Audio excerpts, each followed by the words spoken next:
talk about some of the specific, some technical elements, just some ideas, some little bits of science as we go along. As the kite said, I'm really interested in using the scientific method. I'm completing some PhD studies at the moment, but I'm going to put that to the side a little bit and mix it in with my athletic experiences as well. So I'm going to kind of combine the two as we go through, hopefully give you some small bits of information to go away with, or at least just start some conversations. I'm going to do my best to get through this presentation in a good time, and what I'd really love to be able to do is have a bit of a conversation at the end of it. We can do a question and attempted answers session. That'd be a really good way for me to get back a lot from you guys in the room, because I'm kind of aware that this is one of the rooms in the world with the most kayaking knowledge in it. So I don't expect to be telling you everything for the first time. We're going to start at the start, hit our maximum velocity phase, the maintenance, and then onto the finisher.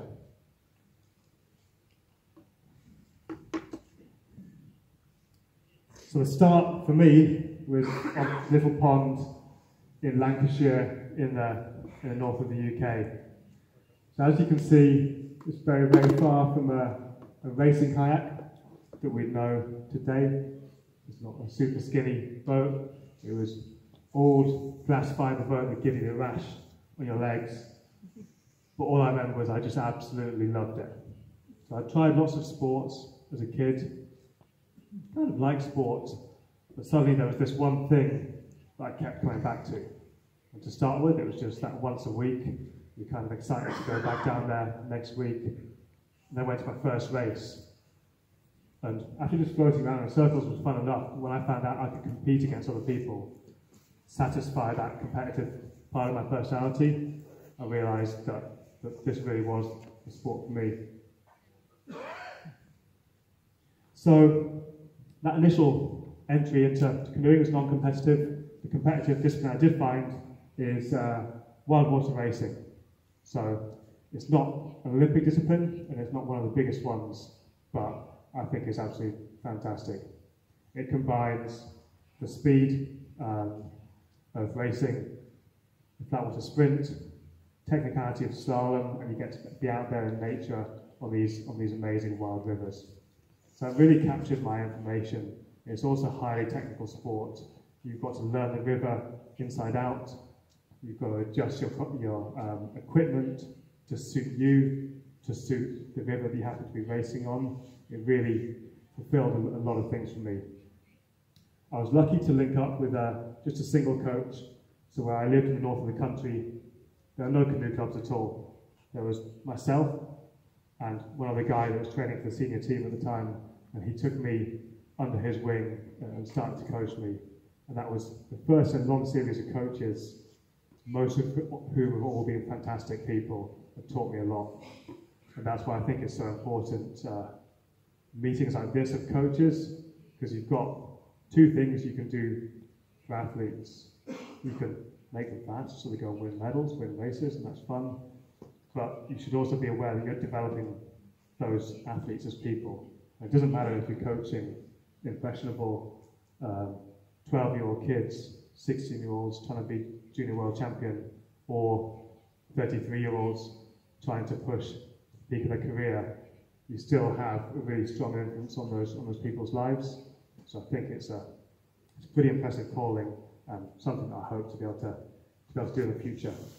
So I linked up with this coach, Jon Schofield, and very early on we set the goal to be junior world champion. And in the UK that just hadn't been done, not never, and nowhere near that for many years before that. So it seemed like a bit of a crazy goal.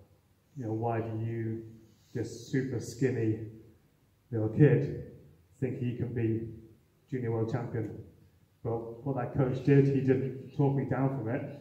He just said, well, you're this far behind now, so how are you going to do it? So like, okay, well, we take this many seconds off each year, and then we'll get there. And that's what we did. So he taught me straight away, really early on in my career, this kind of planning process of having a big ambition, but then breaking it down step by step, chunking away, and we were lucky enough to get there in the end. So I won the Junior World Championships in 2002 on my home course in Bala, in North Wales, and that was the start of a career in wild water racing for me. So I spent the next few years doing that. I became European champion for wild water, World Cup champion, and then I started to look for what else to do. The obvious answer to that question was the Olympics, and go and see what it would be like if I tried to race against these sprinters. So we all knew that kind of sprint was a discipline where just the fastest guys in the world are. So I knew I was okay at racing down a river, but I didn't know what it would be like when I line up against, these absolute machines of men.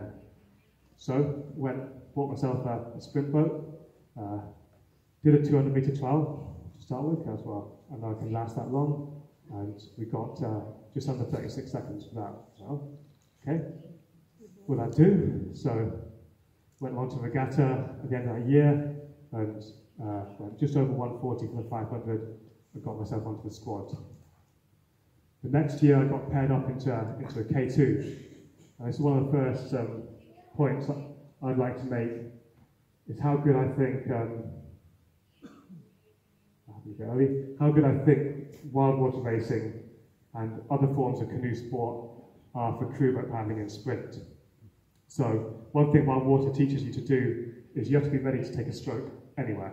So sometimes you're going long, you'll be on top of a wave up here, the next moment you're taking it down at the bottom of a wave, the next moment it's out to the side. You have to become very adaptable in your technique. So I quickly found that when I was jumping in with all the paddlers from the sprint squad, moving around, I was able, particularly in the back of the boat, to just adapt to their technique. One of the coaches just told me, if you get in the back, you just copy what they do. You try and make yourself invisible and supply the power. And I seem to be able to do that really well. And what I'm convinced it was down to is this background of paddling on unstable water. So I would encourage any athletes and coaches that get a chance to facilitate this to make sure your paddlers can get out in the surf, racing on the sea, racing in washes in marathon boats, or even better, racing in a wild water boat down a river. I think it's just really core. It gives you these skills that lets you be adaptable. It just increases your chance of working in a crew boat.